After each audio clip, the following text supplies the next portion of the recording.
Usiku ulikuwa mzito. Mvua nyepesi ilinyesha juu ya paa la bati la hospitali ya Muhimbili, ikitoa sauti ya huzuni iliyochanganyika na harufu ya dawa na kifo ndani yake.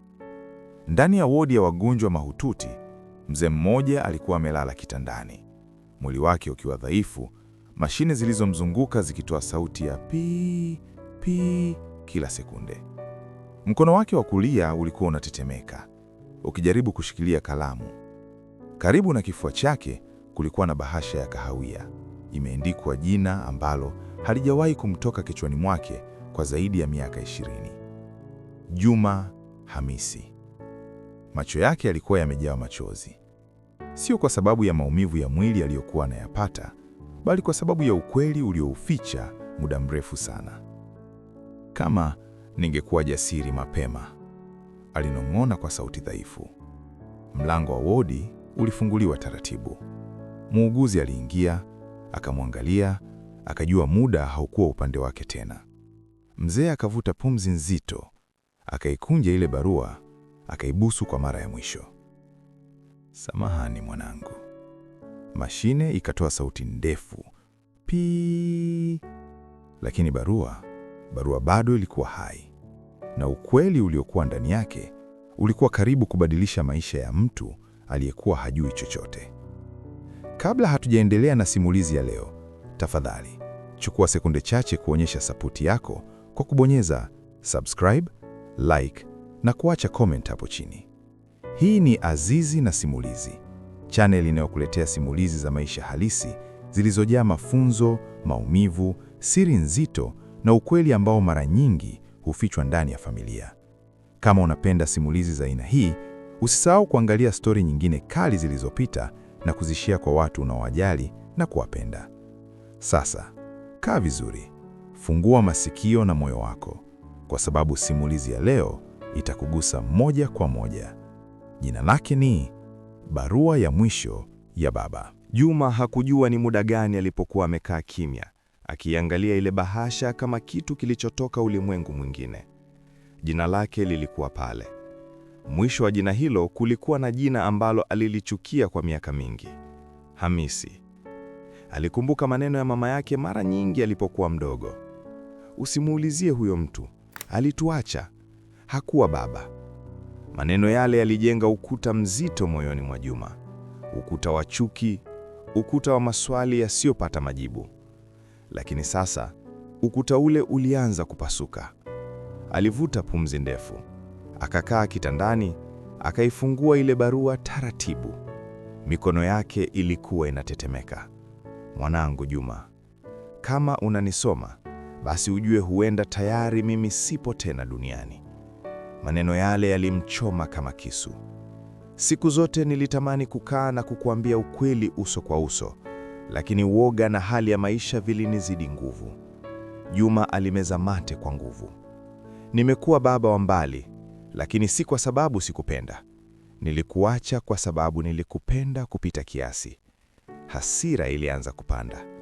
Maneno matupu, Juma alinong'ona, lakini macho yake yaliendelea kusoma.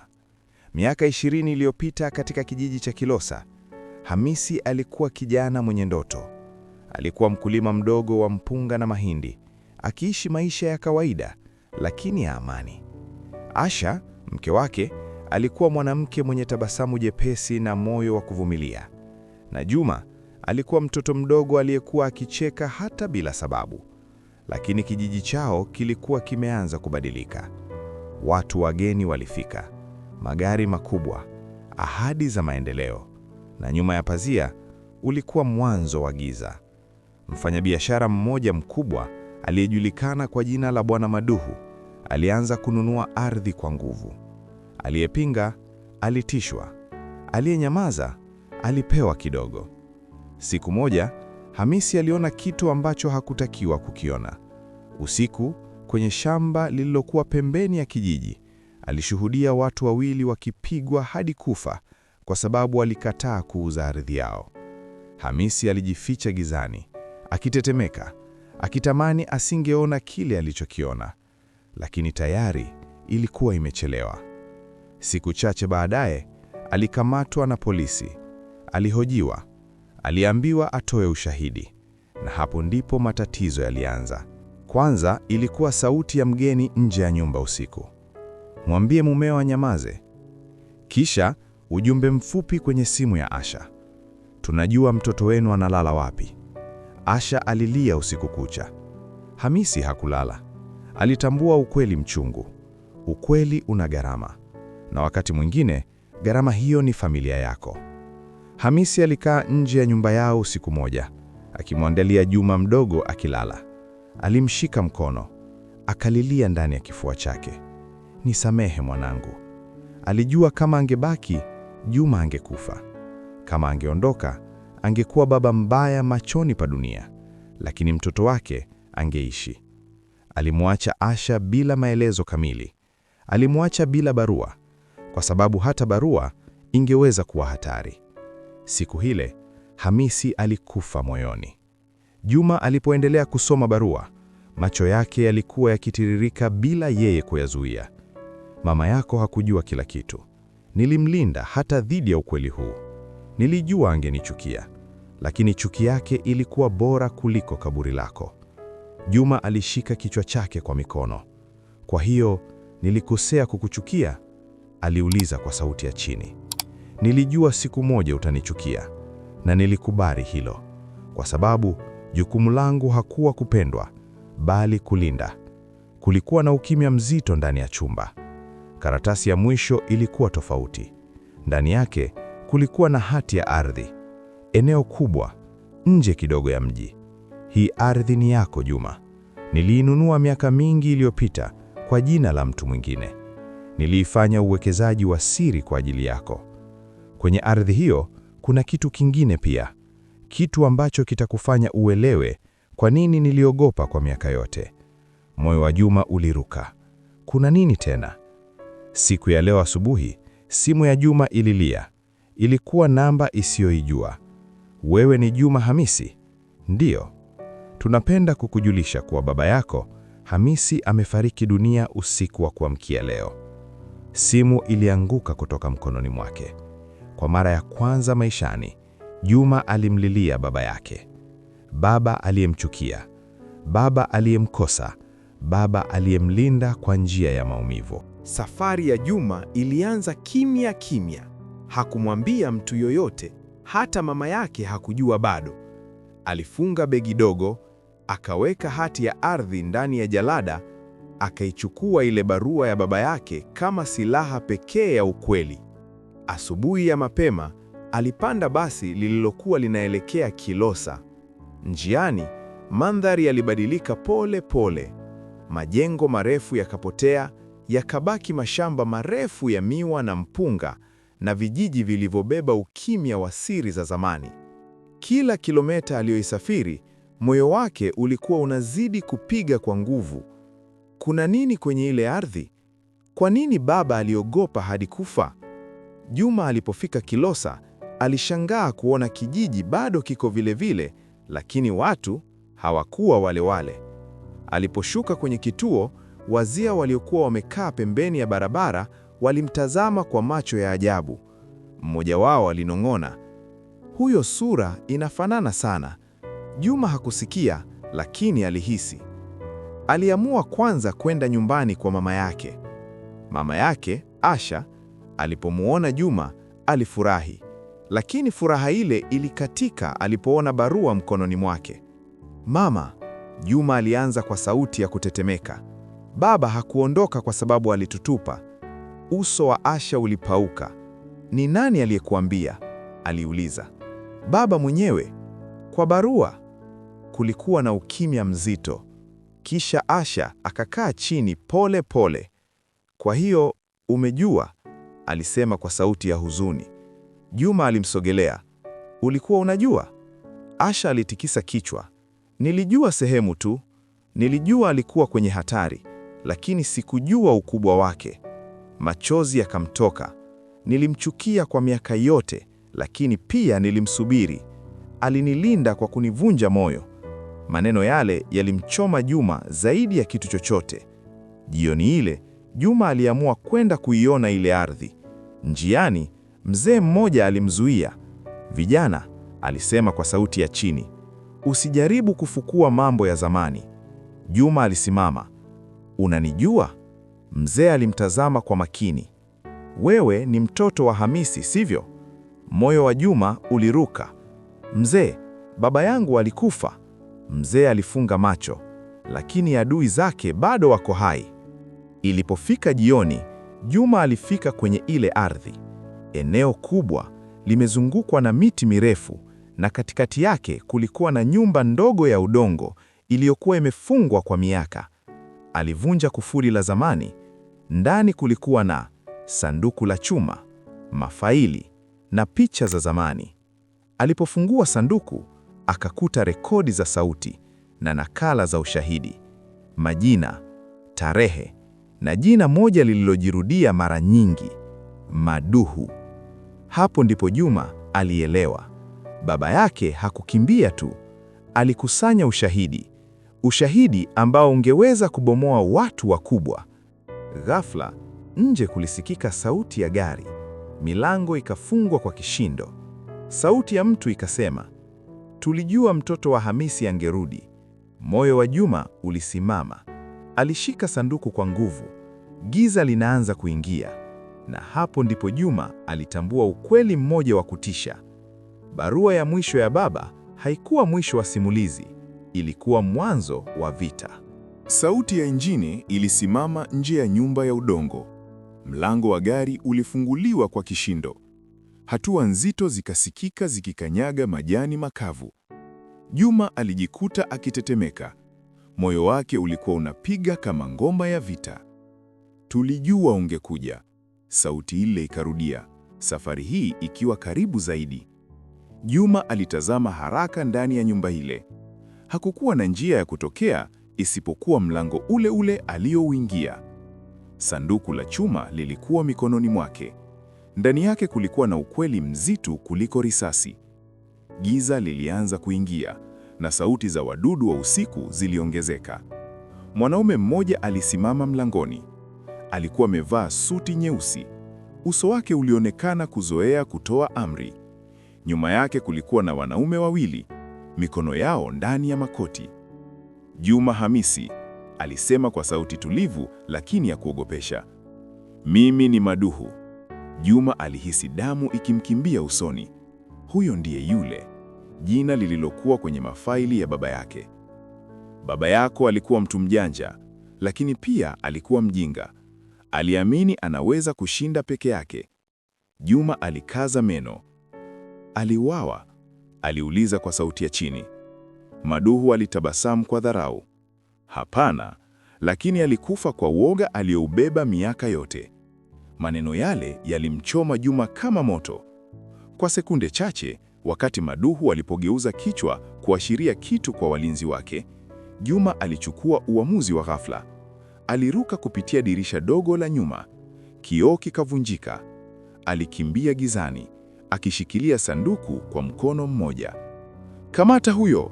Maduhu alipaza sauti. Risasi ikapigwa hewani. Juma alikimbia bila kuangalia nyuma. Matawi yakamchana mikono. Miguu ikateleza kwenye tope, lakini hakuacha. Akiwa anakimbia, maneno ya barua yalimrudia kichwani. Ukiwahi kufika hapa, jua hauko salama, lakini ukweli ni hatari tu kwa wale wanaoogopa. Jua hakujua alikuwa anakimbia wapi, lakini alijua kitu kimoja: asipotoroka, simulizi ya baba yake ingeishia hapo. Ghafla, mkono ulivuta mkono wake gizani. Juma karibu apige kelele. Nyamaza! Sauti ya kike ilinong'ona. Walijificha nyuma ya kichaka kikubwa. Mwanamke yule alikuwa kijana, uso wake umejaa hofu, lakini macho yake makali. Jina langu ni Neema, alisema kwa haraka. Nilikuwa mwandishi wa habari kabla hawajanifukuza. Juma alimtazama kwa mshangao. Unajua nini kinachoendelea? Aliuliza. Neema alitikisa kichwa. Ninajua kila kitu. Baba yako alinipa nakala ya ushahidi miaka iliyopita. Juma alihisi pumzi ikimrudia usoni. Kwa hiyo, hatuko peke yetu. Walitoroka pamoja hadi kwenye pikipiki iliyofichwa. Neema alifungua sanduku la chuma kwa haraka. Ushahidi huu ukifika mikononi mwa watu sahihi, alisema, Maduhu ataanguka. Na tukishindwa? Juma aliuliza. Neema alimtazama machoni. Basi tutakuwa kama baba yako, watu waliolazimika kukimbia kwa sababu ya kusema ukweli. Juma hakujamu. Kwa mara ya kwanza alionja uzito wa urithi wa baba yake. Simu ya Juma ilitetemeka mfukoni. Ujumbe mmoja uliingia. Chagua, toa ushahidi au mama yako atateseka. Juma alihisi dunia ikizunguka. Hapo ndipo aligundua vita hii haikuwa juu yake peke yake, ilikuwa juu ya damu yake. Usiku ulikuwa mzito kuliko kawaida. Juma na Neema walikuwa wakisafiri kwa pikipiki kwenye barabara ya vumbi, upepo mkali ukikata nyuso zao na hofu ikikata mioyo yao. Ujumbe ule ulikuwa bado unaangaza kwenye simu ya Juma. Chagua, toa ushahidi au mama yako atateseka. Juma alifunga macho kwa sekunde chache. Mama yangu hana kosa, alisema kwa sauti ya kukata tamaa. Neema alipunguza mwendo. Maduhu hana mipaka, alisema. Akiona ukweli unamkaribia, ataharibu kila kitu unachopenda. Walipofika karibu na mji mdogo, gari jeupe liliwazuia ghafla. Milango ikafunguliwa. Wanaume watatu waliruka. Hakukuwa na muda wa kukimbia. Juma alipigwa kwa kitu kizito kichwani. Kila kitu kikawa giza. Alipozinduka, alijikuta amefungwa kwenye kiti ndani ya chumba chenye mwanga hafifu. Mbele yake alisimama Maduhu. Nilijua usingeweza kukimbia milele, alisema kwa tabasamu baridi. Juma alimtazama machoni bila kupepesa. Baba yangu alikuwa sahihi, Juma alisema kwa sauti dhaifu lakini thabiti. Ulikuwa mwoga. Tabasamu la Maduhu likapotea. Baba yako alikuwa ndoto, alisema kwa hasira, na ndoto zinapaswa kufa. Maduhu alirusha mezani karatasi moja. Ilikuwa hivi, alisema. Baba yako alipewa nafasi, ajiunge nasi, akatae ushahidi. Juma alishangaa. Lakini alikataa, Maduhu aliendelea, na hiyo ndiyo kosa lake. Juma alifunga macho. Kwa mara ya kwanza alielewa kikamilifu, baba yake alichagua kuwa maskini, kuishi mafichoni na kufa bila mtoto wake badala ya kuuza dhamiri yake. Mlango ulifunguliwa. Neema alisukumwa ndani, mikono yake imefungwa. Maduhu akasema kwa sauti nzito, uamuzi wako ni sasa Juma, ushahidi au maisha ya mama yako na huyu msichana. Juma alilia kimoyomoyo, ndipo akakumbuka maneno ya mwisho ya barua ya baba yake ambayo hakuwa ameyasoma bado. Mwanangu, kuna nyakati ambapo kumlinda mtu mmoja kunamaanisha kuwaumiza wengi. Usifanye makosa niliyoyafanya kwa kuchelewa. Juma alinyanyua kichwa. Huu ni ushahidi, Juma alisema, lakini hauko peke yako. Maduhu alicheka. Kijana, wewe ni mdogo sana. Ghafla, milango ikavunjwa kwa kishindo. Polisi, usije ukasogea. Neema alitabasamu kwa machozi. Huu ulikuwa mpango, alinong'ona. Nakali zote zilitumwa tayari, kwa vyombo vya habari, kwa taasisi za haki. Uso wa Maduhu ulibadilika rangi. Dakika chache baadaye, Maduhu alikuwa chini, amefungwa pingu. Alipotolewa nje, alimtazama Juma kwa macho ya chuki. Baba yangu aliniharibia maisha, alisema. Na sasa wewe? Juma alimkatisha. Baba yangu alichagua ukweli, na mimi nimeurudia. Asubuhi ilipochomoza, habari zililipuka. Majina, nyaraka, ushahidi. Mtandao mzima ulijaa habari za ufisadi wa ardhi. Watu waliopotea walipata haki yao. Mama yake Juma alikuwa salama, na kwa mara ya kwanza Juma alihisi uzito moyoni ukipungua. Siku chache baadaye, Juma alisimama mbele ya kaburi la baba yake. Aliweka ile barua juu ya mchanga. Samahani kwa kukuchukia, alisema kwa sauti ya kuvunjika, na asante kwa kunilinda hata ulipokuwa mbali. Upepo ulipuliza taratibu kama jibu. Asubuhi ilikuwa tulivu kuliko siku zote. Juma alikuwa amekaa peke yake ndani ya chumba kidogo cha kupanga, dirisha likiwa wazi, upepo mwanana ukiingia taratibu kana kwamba unataka kufuta mabaki ya maumivu. Mezani mbele yake kulikuwa na vitu vitatu: barua ya baba yake, hati ya ile ardhi, simu iliyojaa ujumbe wa watu waliomsifia kwa ujasiri wake. Lakini hakuna hata kimoja kilichompa amani. Alichokosa kilikuwa kusikia sauti ya baba yake moja kwa moja. Kwa mara ya mwisho alichukua ile barua, sehemu ya mwisho, maneno aliyokuwa akihofia kuyasoma. Mwanangu Juma, kama umefika hapa, basi umeona upande wa giza wa dunia hii. Juma alimeza mate. Najua umeteseka, najua umejilaumu, lakini tafadhali kumbuka hili. Machozi yakaanza kumtiririka. Baba hapimwi kwa muda aliokaa na mtoto wake, bali kwa maamuzi aliyofanya kumlinda. Juma alifunika mdomo wake kwa mkono. Nilijua ningeonekana kama msaliti, lakini nilikubali, kwa sababu nilitaka uishi. Alivuta pumzi ndefu. Usiruhusu chuki ikufanye kipofu kama ilivyonifanya ninyamaze kwa muda mrefu. Kama mimi nilikosa kusema mapema, wewe sema sasa. Maneno yale yalimgonga kama radi.